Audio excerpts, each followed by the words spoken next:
Peace is not always taken away by one big crisis.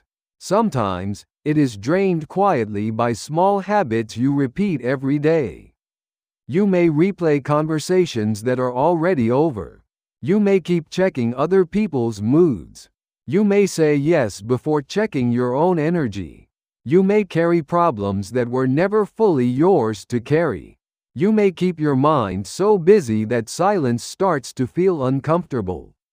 And then one day, you wonder why you feel emotionally tired even when nothing dramatic happened. Today, we are going to look at 5 habits that quietly drain your peace. And habit number 4 is easy to miss because it can look like kindness, but it may quietly turn into emotional overcarrying. Before we begin, please remember this. This video is for general education and self-reflection only. It is not professional psychological, psychiatric, medical, legal, or therapeutic advice. If your emotional distress feels serious, overwhelming, or difficult to manage, please speak with a licensed mental health professional or contact local emergency support. Now let us start with the big idea. Peace is not only about having a quiet life. You can live in a quiet home and still have a loud mind. You can avoid conflict and still feel tense inside. You can be kind to everyone and still feel empty. You can do everything right and still feel like your emotional energy is disappearing. That is because peace is not only affected by what happens around you. It is also affected by what you keep repeating inside you. Small emotional habits can become invisible. You do them so often that they feel normal. But normal does not always mean healthy. Habit number 1 is replaying conversations long after they are over. Someone says one sentence. Someone pauses before replying. Someone uses a different tone. Someone looks distracted. And your mind starts playing the moment again and again. Did I say too much? Did I sound strange? Were they upset? Should I have explained myself better? What did that look mean? At first, replaying can feel like reflection. You may believe you are learning from the situation. And sometimes, reflection is useful. If you said something hurtful, you can repair it. If there is a lesson, you can take it. If there is a boundary to set, you can consider it. But replaying becomes draining when it gives you no new wisdom. It only gives you the same discomfort again. A helpful question is this: is this thought helping me understand something? Or is it only keeping me stuck in yesterday? If there is a clear next step, take it. If there is no next step, the replay may not be wisdom. It may be mental noise. You do not have to punish yourself with every conversation you have ever had. You are allowed to learn and then let the moment end. Habit number 2 is monitoring other people's moods too closely. You walk into a room and immediately scan the emotional temperature. Are they upset? Are they quiet because of me? Did I do something wrong? Should I say something? Should I fix the mood? This habit often starts as sensitivity. You care about people. You notice changes. You do not want conflict. You want the room to feel safe. But when you become responsible for everyone's mood, your peace disappears. Someone else can be tired, distracted, stressed, hungry, worried, or quiet for reasons that have nothing to do with you. Yet your mind may still turn their mood into your assignment. You try to soften the room. You become extra careful. You adjust your words. You shrink your needs. You perform calm so no one else becomes uncomfortable. That is exhausting. A helpful question is this: do I have evidence that this mood is about me, or am I automatically making myself responsible? You can be caring without becoming the emotional manager of every room. You can ask, "Are you okay?" without taking ownership of the answer. You can notice tension without absorbing it. Other people's moods can matter to you without becoming your identity. Habit number 3 is saying yes before checking your own energy. Someone asks for help. Someone needs a favor. Someone wants your time. Someone wants emotional support. Someone wants you to adjust your plans. And before you have even checked in with yourself, the answer is already yes. You may call it kindness. You may call it being reliable. You may call it being easygoing. But if your yes keeps costing your peace, it is worth looking at more honestly. A quick yes can create a slow resentment. You agree in the moment because you do not want to disappoint anyone. But later, you feel tired. You feel trapped. You feel unappreciated. You feel like people only come to you when they need something. Sometimes the problem is not that others ask. The problem is that you never pause long enough to ask yourself what you can actually give.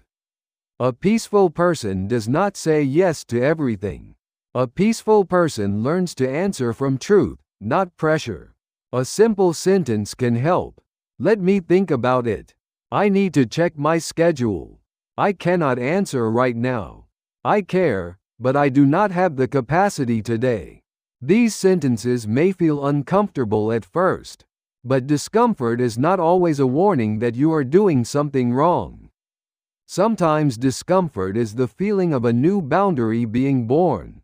Habit number 4 is overcarrying other people's problems. This is the habit many kind people miss. You listen to someone's pain. Then you think about it all day. You hear about someone's conflict. Then your body feels tense. You see someone struggling. Then you feel guilty for not doing more. You know someone is unhappy. Then you make it your job to fix them. Caring is beautiful. Support is meaningful. Compassion is part of being human. But carrying is different from caring. Caring says, I am here with you. Carrying says, I must solve this for you. Caring respects both people. Carrying slowly erases one of them. Caring allows support. Carrying creates emotional exhaustion. When you overcarry, you may feel responsible for outcomes you cannot control.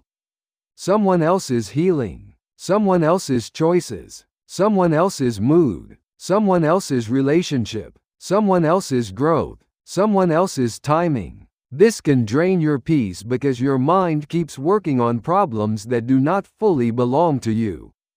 A helpful question is this: is this mine to support or mine to solve? You can love people without living inside their problems. You can offer care without becoming their emotional container every day. You can be present without abandoning yourself. Habit number 5 is keeping your mind constantly busy. Some people never give their mind a quiet moment. They wake up and check the phone. They fill every silence with videos, news, messages, podcasts, chores, tasks, and thoughts. They go from one responsibility to another. Then at night, they wonder why they feel restless. A busy mind can feel productive. It can also become a way to avoid feeling. When the mind is always occupied, you may not notice what you are carrying. You may not notice sadness. You may not notice resentment. You may not notice loneliness. You may not notice that you are tired. You may not notice that you need a slower life, a clearer boundary, or a more honest conversation. Silence can feel uncomfortable at first because it reveals what busyness hides. But peace needs space, not endless space, not a perfect retreat, just small moments where your nervous system can stop performing. A quiet walk, a cup of tea without the phone, a few minutes of breathing, a journal page, a slow morning, a short pause before answering, a moment to ask, what am I feeling right now? Your mind does not need to be busy every minute to prove that you are responsible. Sometimes the most responsible thing you can do is rest your attention. Now let us bring the 5 habits together. Habit number 1 is replaying conversations long after they are over. Habit number 2 is monitoring other people's moods too closely. Habit number 3 is saying yes before checking your own energy. Habit number 4 is overcarrying other people's problems. Habit number 5 is keeping your mind constantly busy. If you want a simple peace checklist, try this. Before replaying a conversation, ask whether there is a real next step. Before absorbing someone's mood, ask whether it is truly yours to carry. Before saying yes, pause and check your energy. Before helping, ask whether you are supporting or solving. Before filling every quiet moment, ask whether your mind needs rest. You do not need to become cold to protect your peace. You do not need to stop caring. You do not need to disappear from relationships.